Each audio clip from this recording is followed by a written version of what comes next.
Hello weavers, welcome back to my channel. I'm వేద వైద్యం. ఈరోజైతే ఇంకొక మానుకి అందమైన పువ్వులైతే పూసాయి. కేసరి రంగులో చూస్తూ ఉన్నారు కదా, మాను మొత్తంగా పువ్వులైతే విరగ కాసిందనమాట. అంత గుత్తులు గుత్తులుగా అయితే ఇంకా చాలా అందంగా అయితే ఉంది. దగ్గరికి వెళ్ళి చూపిస్తాను.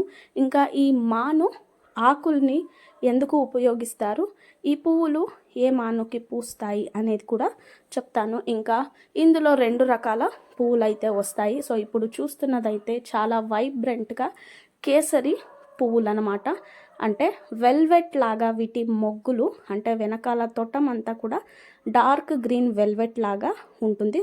ముందుగా ఇక్కడ పువ్వులు అయితే మంచిగా హమ్మింగ్ బర్డ్స్ అంటే అగత్య పువ్వులు ఎలా అయితే ఉంటాయో అలాగే ఇవి కూడా మంచిగా గుత్తులుగా వచ్చి చిలకల్లాగా వేలాడుతూ ఈ పువ్వులు అయితే ఉంటాయి. సో చూడండి, వెల్వెట్ లాగా ఇలా ఉంటాయి మొగ్గులు, వెనకాల తోటం అంతా కూడా. చూసారు కదా ఎంత బంచెస్ లాగా, ఎంత వైబ్రెంట్ కలర్లో ఈ పువ్వులు ఉన్నాయో. వీటి ఆకులు అయితే ఇలా వెనకాల ఉన్నాయి చూడండి. ఫస్ట్ అయితే ఒక సీజన్ మొత్తంగా ఆకులే ఉంటాయి ఈ మానుకి. తర్వాత ఆకులంతా రాలిపోయి ఇలా పువ్వులు కూడా ఈ మానైతే పువ్వులు మొత్తంగా ఈ మాను నిండా ఇలా పూస్తాయి. మరి మీకు ఈ మాను గురించి తెలిస్తే, ఇంకా వీటి ఆకులు ఎందుకు వాడతారు అనేది తెలిసి ఉంటే, ఇంకా మీరు ఈ పువ్వుల్ని మీ ఏరియాలో ఎక్కడైనా మీ ఊరి దగ్గర చూసి ఉంటే కమెంట్ చేయండి. చివర్లో నేను ఈ మాను పేరేంటి, ఆకుల పేరేంటి అనేది చెప్తాను. సో ఇప్పుడైతే ఒకసారి ఓవరాల్గా ఎలా ఉందో మాను మొత్తంగా పువ్వులు అనేది చూడండి.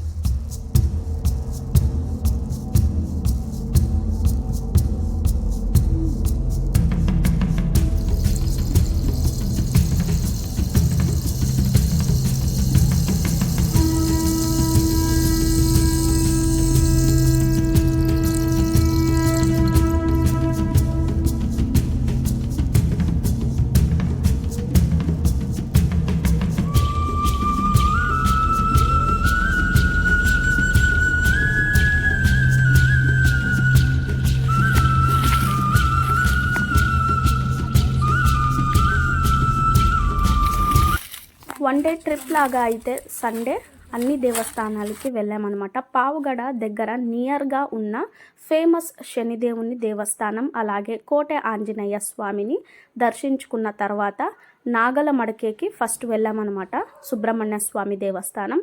అదైన తర్వాత పావుగడ నుంచి రిటర్న్ కంబదూరు శివుని ఆలయం కూడా ఉంది, మల్లేశ్వర స్వామి శివలింగం అనమాట. అలా దర్శించుకునేటానికి వెళ్ళేటప్పుడు రోడ్లో అయితే ఈ మాను కనిపించింది. ఇంకా సైడ్లో కూడా వచ్చేటప్పుడు అంతా కూడా రోడ్ సైడ్లో ఉన్నాయి. బట్ కొంచెం వెహికల్స్ అవన్నీ కూడా ఉంటాయి కాబట్టి నిదానంగా, ఎక్కడైతే ఎక్కువగా ఇబ్బందిగా ఉండదో అలాంటి సైడ్లో పార్కింగ్ వేసి మీరు ఈ మానుని చూడొచ్చు. సో ఇక్కడే కాదు, కొన్ని ప్లేస్లలో మాత్రం ఈ మాను బాగా కనిపిస్తుంది. సో మాకైతే మా అవ్వ తాత వాళ్ళ ఊరికి వెళ్ళేటప్పుడు కూడా నియర్ ఈ పావుగడ, ఈ మడకశిర ఇలాంటి ప్లేస్లో అంతా కూడా, చిక్కబళ్ళాపుర ఇలాంటి ప్లేస్లో మీరు ఈ మోదకం మానుని చూడొచ్చు. ఎస్, మీరు ఇస్తరాకుల్ని వాడి ఉంటారు కదా భోజనానికి, మరి ప్రత్యేక పూజలకి ప్రసాదం వడ్డించడానికి ఆ మాను పువ్వులే ఇవి.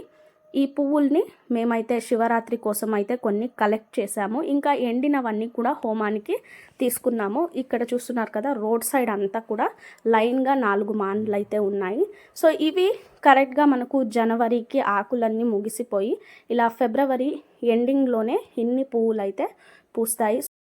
ఈ మోదకం మాను కేసరి రంగు పువ్వుల్లో అయితే 3 రకాలు ఉన్నాయి. ఎక్కువగా అయితే ఈ కేసరి రంగు పువ్వులే ఎక్కువగా కనిపిస్తాయి.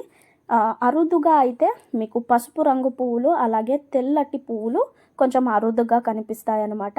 సో ఈ పసుపు రంగు పువ్వులను అయితే గోల్డెన్ షవర్ మాను చూపించాను కదా, అక్కడ కర్ణాటక దగ్గర కోటిలింగేశ్వర స్వామి దేవస్థానంలో కనిపించింది.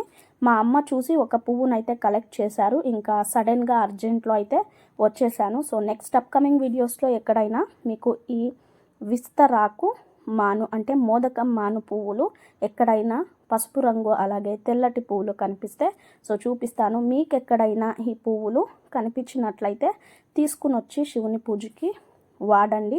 సో ఇప్పుడు ఈ శివరాత్రి టైంలో ఈ పువ్వుల్ని కూడా మార్కెట్లో మీరు ఎక్కడైనా చూసే ఉంటారు. సో కొన్ని ప్లేస్లో ఆంధ్ర ఇక్కడంతా కూడా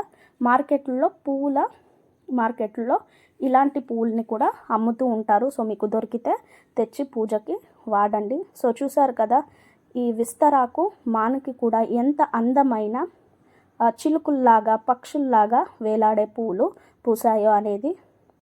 చూసారు కదా మోదకం మాను పువ్వులు ఆకులే కాకుండా వీటి పువ్వులు కూడా ఎంత అందంగా ఉంటాయో అనేది. ఐ హోప్ ఈరోజు ఈ వీడియో మీ అందరికీ నచ్చింది అనుకుంటూ ఉన్నాను. నచ్చినట్లయితే లైక్ చేయండి, షేర్ చేయండి, కమెంట్ చేయండి and don't forget to subscribe my channel. Thank you for watching. Happy gardening.